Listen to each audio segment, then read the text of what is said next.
Okay. Right. 3, 2, 1, go.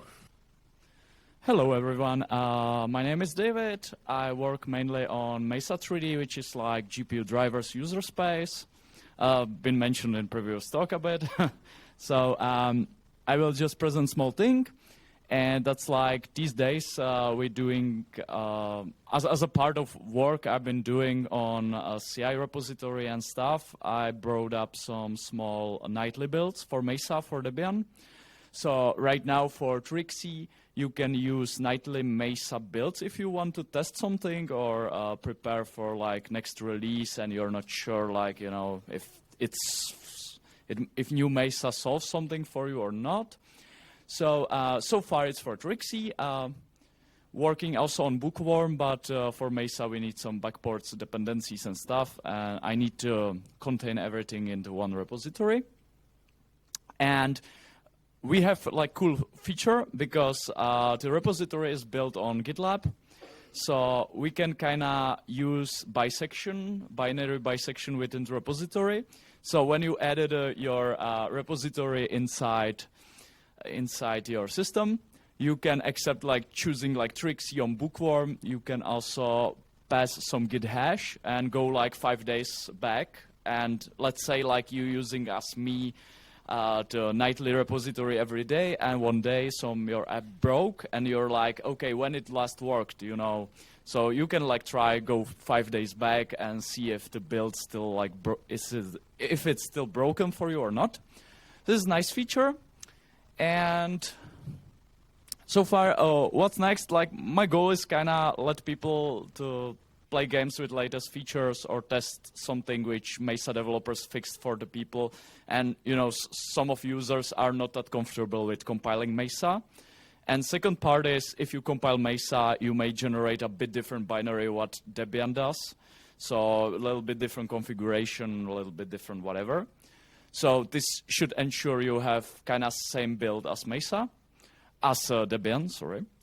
And another thing, since we're building this repository also for our CI build system, so like maybe contribute some dependencies back to Debian, which we have tested in our CI environment, so we are pretty sure, you know, they are not breaking Mesa or anything graphic related. And so far, current situation is the repo is not signed. It's just, you know, nightly produced builds. So question is maybe like, I was thinking that's like topic for the discussion. Can we like make it closer to the users?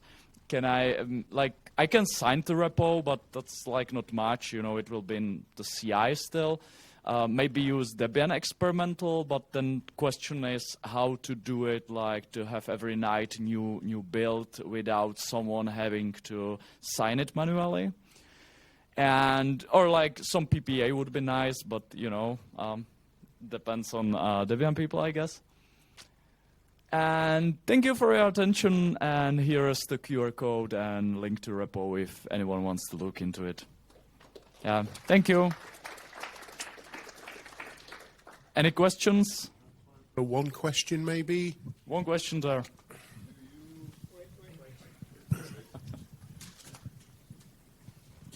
Do you use Salsa CI? No, not really. We're building on free desktop directly from GitLab. So I'm using some simplified version we use for building Debian packages from like upstream repositories. So I had previous talk on DebConf about this. It's like we try to let developers to be able easily build Debian packages for our repo, and they don't know anything about Debian usually, except few of them.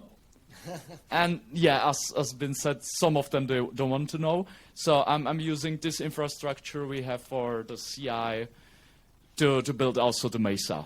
It's just nightly, except that our CI repository is rebuilt only when there is some change explicitly asked for. Yeah. Okay, because part of it currently you can automate it.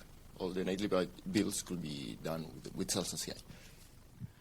It's very similar to Salsa CI, but we're using like our GitLab script. We could talk later. Yep, happy to chat later. Thank you, everyone. Okay. Thank you, David. Right, and we also have Ian.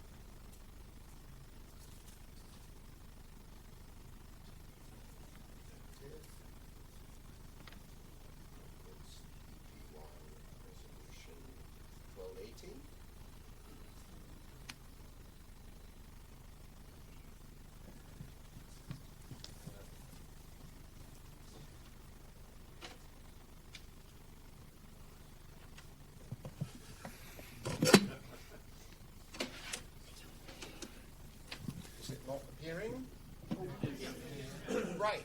Okay, so I want to tell you about my most underappreciated program. That is the program with the greatest ratio of usefulness to users. I wrote this in 1997 when sudo started to become popular, and I wasn't really convinced with the design of sudo. userv is a program that deals with one of sudo's two use cases, the use case where you want to be able to run a restricted command, a particular command, and delegate that to particular users. So there's the typical example. You want to allow somebody to reload the name server. You point the name server at a zone file in their file space.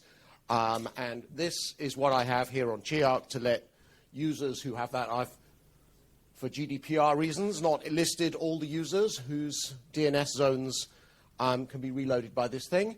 This is a small DSL which lets you specify who is allowed to run what. And what this says is if the calling group is in this list and the service user is root, then, well, most of these things are the defaults anyway, then run rndc reload. And this is in the file, etc. userv services.ndc reload. So anybody who's in that list can go userv root ndc reload, and it will do the thing. So that's great.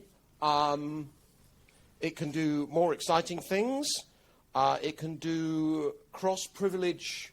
So this is our IRC. We have an IRC robot. It has passwords. The passwords are linked to your user account it's a shell account server. And the IRC server, which is not root, can call an individual user and say, is this your password? It gives it the MD5, and here's like a random shell script fragment I wrote probably like 15 years ago.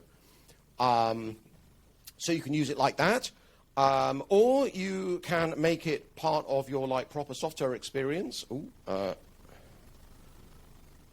So I have various VPN software. This is the configuration on my laptop for a thing called Hippotat, which is an IP over HTTP system for dealing with broken Wi-Fi. And this allows the Debian Hippotat group to create network interfaces called Hippo something and route these addresses to them, but not do anything else. And this is great because Hippotat is written in Rust, and I don't trust cargo. So therefore, Hippotat does not have root on my laptop, despite being able to do all this networking stuff. So the package is called userv, USERV. It has been in Debian since 1997, and it's extremely stable, and it has a much better security record than sudo. Thank you.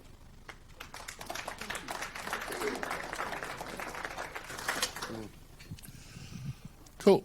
We'll be back up with talks at 3.